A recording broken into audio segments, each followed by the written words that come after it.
قدرت بھی بعض دفعہ لوگوں کو ان کی بساط سے بڑھ کر آزما لیتی ہے۔ وہ لڑکی تھی جسے لوگ اپنے ساتھ بٹھا کر کھانا کھلانے پر راضی نہیں ہوا کرتے تھے، صرف اسی لیے وہ ایٹنگ ڈس آرڈر کا شکار ہو گئی تھی، صرف اسی لیے اسے لوگوں کی بھوک اور غربت آج تک رلایا کرتی تھی، صرف اسی لیے اس نے ایک تھکا دینے والے پیشے کو اختیار کیا تاکہ وہ بھوک اور غربت کو کبھی بھی خود کے آس پاس بھٹکنے نہ دے سکے۔ بس یہی خواہش تھی اس کی، پھر بھی لوگ اس کی زندگی کو مزید جہنم کیوں بنا رہے تھے؟ کیا لوگوں کو اس کی بے ضرر زندگی نظر نہیں آتی تھی؟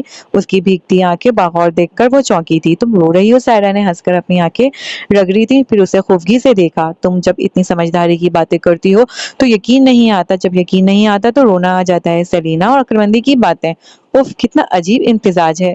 اس نے اسے تکیہ دے مارا تھا۔ وہ یاسر بھی یہی کہتا ہے۔ کیا کہتا ہے بھلا؟ سائرہ کہنے کے بعد لیٹتے مزے سے بولی تھی۔ وہ کہتا ہے کہ میں اتنی بیوقوف کیوں ہوں، حالانکہ مجھے لگتا ہے کہ میں اچھی خاصی سمجھدار لڑکی ہوں۔ سائرہ کی ہنسی بے ساختہ تھی۔ تمہارا خود کو عقل مند سمجھنا سب سے بڑی علامت ہے تمہاری بیوقوفی کی۔ مجھے نہیں لگتا کہ میں کوشش کرنے پر اس سے زیادہ سمجھدار ہو سکتی ہوں۔ وہ سنجیدہ تھی۔ اس سے زیادہ تمہارا سمجھدار ہونا ہم برداشت نہیں کر پائیں گے۔ تم میری دوست ہو یا اس کی؟ اس نے تڑق کر پوچھا تھا۔ اس کی دوست ہوتی تو شاید تمہارا دل رکھ لیتی، اب تمہاری دوست ہوں تو برداشت کرو میری صاف کوئی۔ ان کے کمرے کے عین اوپر ہی اسٹڈی موجود تھی۔ یاسر اور ارمان پروفائلز کی رپورٹ ہاتھ میں لیے ہوئے تھے۔ ایک ہی کیس پر 3-4 رپورٹس آئی تھیں۔ جب تک کیس شروع ہوتا وہ مزید لیڈز ڈھونڈنا چاہتے تھے۔ امام الدین کے ساتھ کیا معاملات چل رہے ہیں؟ یاسر جو اسٹڈی ٹیبل کی ایک جانب کرسی پہ بیٹھا تھا لمحے بھر کو چہرہ اٹھا کر پوچھا۔ ارمان ٹیبل کے کونے پہ ٹکا ہوا تھا۔ وہ کچھ نہیں کہہ رہا، تحقیق کرنے پہ بھی چپ ہے۔ میڈیکل رپورٹ سے یہی پتہ چل رہا ہے کہ وہ اپنے درست حواس میں نہیں ہے۔ اسے مزید تحقیقات کا حصہ نہیں بنایا جا سکتا۔ اس نے سر ہلایا تھا۔ ماریا نے انتخاب ہی ایسے شخص کا کیا جو وقت آنے پر اپنا منہ کھولنا بھی چاہے تو نہیں کھول سکے۔ ارمان کے کہنے پر اس نے سر ہلا کر تائید کی تھی۔ یہ امیر عورتوں کے پاس اتنا شیطانی دماغ آتا کہاں سے ہے؟ اس کے پوچھنے پر یاسر نے ورگردانی کرتے ہوئے چہرہ اٹھایا تھا۔ یہ اپنی چھوٹی سی عمر میں اتنی سیاستیں دیکھ چکی ہوتی ہیں کہ اپنا کوئی بھی معاملہ بغیر بدنیتی کے حل کرنا ان کے لیے ایک کٹھن مرحلہ ہوتا ہے۔ اس کا جواب قابل قبول تھا۔ ارمان نے چہرہ اس کی جانب پھیرا۔ اس سیکریٹریس کو کیسے پتا چلا کہ قاتل ڈپریشن کا مریض ہے؟ اس کا ورگردانی کرتا ہاتھ لمحے بھر کو ٹھہرا تھا۔ موہت کی گہری بری آنکھیں اسے بے اختیار یاد آئی تھی۔ میں نہیں جانتا کہ اسے کیسے پتا چلا، لیکن اسے پتا چلنا ہمارے لیے خوش آئند بات نہیں ہے۔ کیسے پتا چل سکتا ہے اسے؟ ارمان کے پوچھنے پر اس نے لمحے بھر کو فائلز پر ایک نگاہ ڈالی تھی۔ وہی اندازے لگائے جا سکتے ہیں، یا تو وہ خود قاتل ہے یا پھر وہ قتل کرنے میں کسی کا ساتھ دے رہا ہے، یا پھر ہو سکتا ہے ایک تیسری وجہ ہو۔ یاسر نے چہرہ اٹھا کے اسے دیکھا تھا۔ اس پر تمام الزام پلانٹ کیے جا رہے ہوں، ذاتی دشمنی کے تحت یا پھر اپنے کیے گئے اعمال کے نتائج سے آزاد ہونے کے لیے۔ اس کی قیاس آرائی پر اس نے سر ہلایا تھا۔ جب تک کچھ بھی واضح نہیں ہو جاتا تب تک وہ ایسے ہی اندازے لگانے والے تھے۔ تم سیلینا سے کیوں نہیں پوچھ لیتے وہ کیسا انسان ہے؟ ہو سکتا ہے ہمیں کچھ پتا چل جائے۔ سیلینا، اس کے تمام دوسرے مریض اور اس کے اسٹوڈنٹس سب کے سب موہت حسن کو کوئی فرشتہ نما انسان تصور کرتے ہیں۔ وہ ان کے لیے ایک مسیحا ہے۔ وہ اس پر شک کرنے کا سوچ بھی نہیں سکتے۔ اسی لیے جب تک ہمارے پاس کوئی واضح ثبوت نہیں آ جاتا ہم اس کے خلاف وارنٹ بھی نہیں نکلوا سکتے۔ وہ ایک بارسوخ شخص کا بیٹا ہے اور خود بھی کم و بیش ایک اہم انسان ہے۔ ارمان اس کی بات سمجھ کر سر ہلانے لگا تھا۔ لیکن پروفائلز کی رپورٹ میں پچھلے 3 اغوا والے کیس کو اس قتل کے ساتھ کیوں جوڑا گیا ہے؟ ہو سکتا ہے اغوا کسی اور نے کیا اور قتل کسی اور نے۔ اسی پر یاسر نے ہاتھ میں تھامی فائل اس کی جانب بڑھائی تھی تو وہ اس پر جھکا۔ اب انگشت شہادت فائل پر رکھ کر نشاندہی کر رہا تھا۔ پروفائلز کا ماننا ہے کہ یہ کیس بھی اغوا کیس ہی ثابت ہوتا، لیکن یہاں پر سمرین رضا نے مزاحمت کی تو قتل نے اسے جلد بازی میں قتل کر دیا۔ پچھلے تمام کیسز کے اجزاء اس کیس میں شامل ہیں۔ قاتل اسے اغوا کرنے ہی آیا تھا، لیکن کچھ ایسا ہوا ہوگا جس کے باعث اسے موقع پر سمرین کو قتل کرنا پڑا۔ اس نے گہرا سانس لے کر فائل پرے کر دی تھی۔ ایسا کیا ہوا ہوگا؟ اس نے پوچھا تو ارمان نے اس کی جانب دیکھا۔ سمرین رضا کو پہلے سے ہی کچھ نہ کچھ خبر تھی۔ اس اسٹاکر کی اس کے سوشل میڈیا اکاؤنٹ پر بھی وہ اس کے کئی دفعہ اسٹاک کیے جانے کی شکایت کر چکی تھی۔ ہو سکتا ہے وہ اسٹاکر کے بارے میں کچھ جانتی ہو یا اسے پچھلے اغوا کیس کا کچھ علم ہو، اس لیے وہ محتاط تھی۔ اس نے کچھ نہ کچھ تیاری کی ہوئی تھی اپنے دفاع کے لیے اور یہی دفاع کرتے ہوئے وہ قتل کر دی گئی۔ مجھے اس کے لاؤنج میں صوفے کے نیچے سے ایک عدد تیزدھار چاقو ملا تھا، شاید اس نے وار کیا ہو اور قاتل کو زخمی کیا ہو۔ کیا تم نے موہت کے ہاتھ یا پھر کہیں اور کسی قسم کا زخم دیکھا ہے؟ اس نے تفصیلات دیتے ہوئے یکدم ٹھہر کر پوچھا تو یاسر نے غور کیا۔